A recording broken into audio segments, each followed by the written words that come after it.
Hello, welcome back to our channel. Today, I'm going to show you how to preview emails in Gmail without opening them.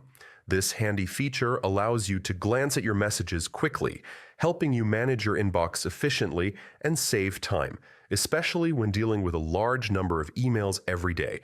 First, open Gmail in your web browser and log into your account. Once you're in your inbox, look to the top right corner for the gear icon, which is your settings menu. Click on it to open a short menu, and then select See All Settings to access the full Gmail settings page. Next, navigate to the Inbox tab. Scroll down until you find the section titled Reading Pane.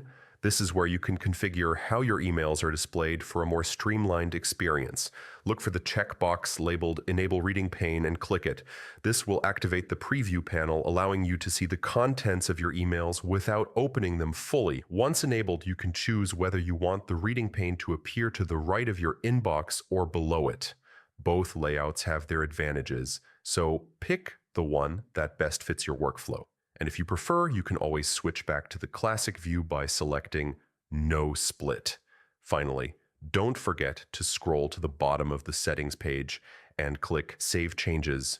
This ensures that your new configuration is applied and ready to use. With this setup, you can efficiently scan through emails, quickly decide which ones need immediate attention, and save valuable time every day. Now you're all set to start previewing your emails in Gmail and make your inbox much more manageable. Thanks for watching, and do not forget to like, share, and subscribe for more helpful Gmail tips and tricks.